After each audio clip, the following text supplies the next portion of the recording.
Hello बच्चों, the question is the term immunity refers to option A the combined action of all white blood cells, option B event that occur within the lymphatic system, option C general defense against all microorganisms, and option D specific defense against the microbes encountered during an early exposure. So the key concept is here everyone. की concept यहाँ पे क्या पता होना चाहिए आपको कि immunity का मतलब क्या होता है. ठीक है, what do you mean by immunity? So the ability of the human body to defend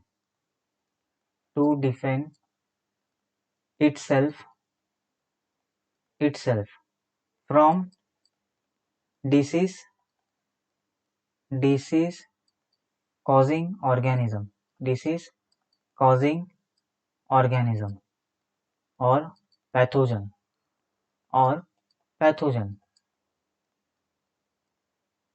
ठीक है, इट इज कॉल्ड इम्यूनिटी.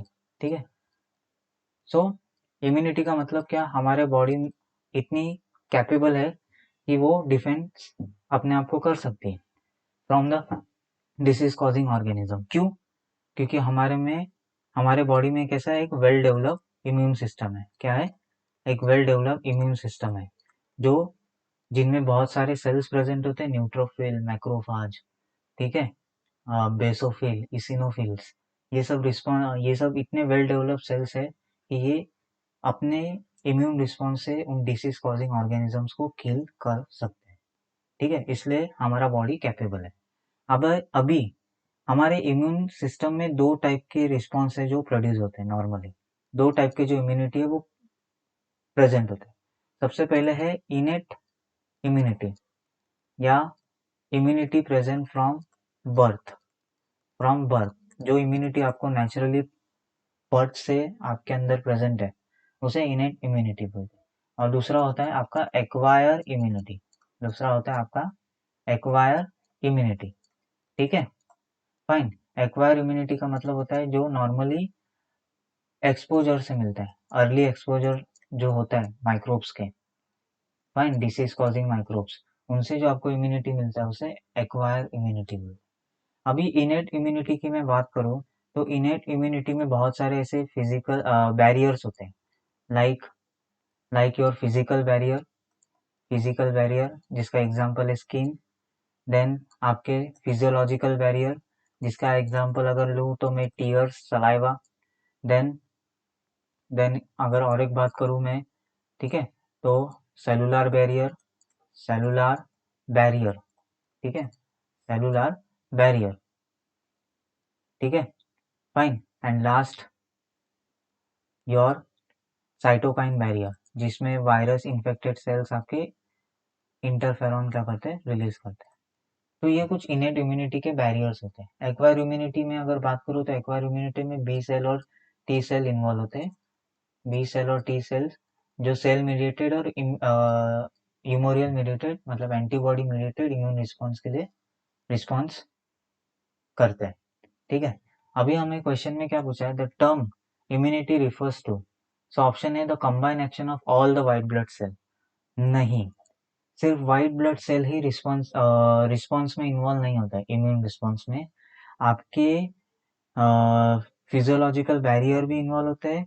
ठीक है, आपके साइटोकाइन बैरियर भी इन्वॉल्व होते हैं, फाइन, और आपके फिजिकल बैरियर भी इन्वॉल्व होते हैं. जैसे एग्जांपल दूं, स्किन भी एक इम्यून सिस्टम का पार्ट है.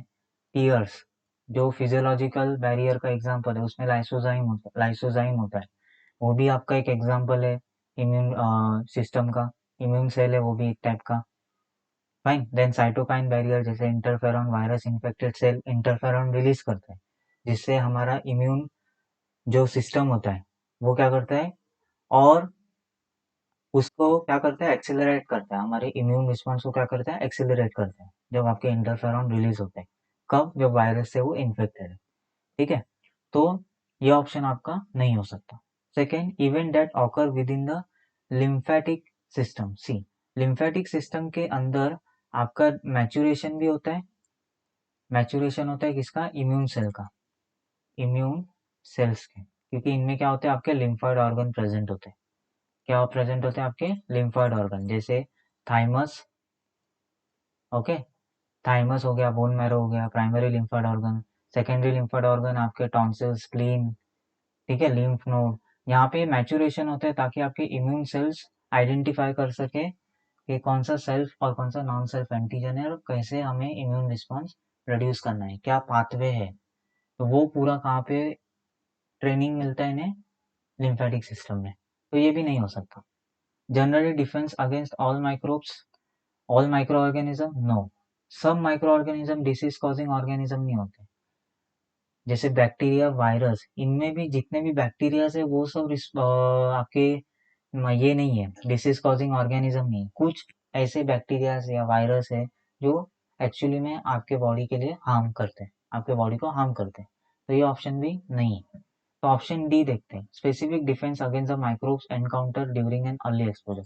यस, इम्यूनिटी का मतलब ही होता है कि एक बार अगर वो डिसीज हमें हो गया तो फिर से अगर वो डिसीज हमें हो फ्यूचर में तो वो इजीली क्या हो सके, क्योर कर सके, मतलब इजीली हम उसे डिफेंड कर सकते हैं, हमारा इम्यून सिस्टम उसे किल कर सकता है ताकि वो ज़्यादा डैमेज ना करे हमारे बॉडी में। तो वो क्यों होता है? क्योंकि हमारे बॉडी में एक स्पेसिफिक डिफेंस है, मतलब स्पेसिफिक आपके एंटीबॉडीज रिलीज होता है, अगर मैं बोलूँ तो हर एक एंटीजेंस के लिए, हर एक एंटीजेंस के लिए, ठीक है, फाइन। तो वो क्या करता है, जब भी वो अर्ली एक्सपोजर में वो एंटीबॉडीज बनता है तो वो लॉन्ग लास्टिंग होता है। जैसे वैक्सीन आपको दिया जाता है, वैक्सीन क्यों दिया जाता है? आपके आपके बॉडी में IgM फर्स्ट डोज में, सेकेंड डोज में IgG प्रोड्यूस हो, ताकि IgG लॉन्ग लास्टिंग आपका एंटीबॉडी है, ताकि अगर वो इन्फेक्शन फ्यूचर में होगा, जैसे कोविड का एग्जाम्पल लूँ, तो कोविड के इन्फेक्शन अगर आपको फ्यूचर में हुआ तो वो इतना क्या नहीं कर सकता, आपको डैमेज, आपके लंग्स क्या नहीं कर सकता, डैमेज नहीं कर सकता, उतना सीवियरिटी नहीं कर सकता वो cause.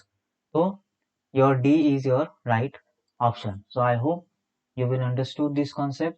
Thank you and best of luck.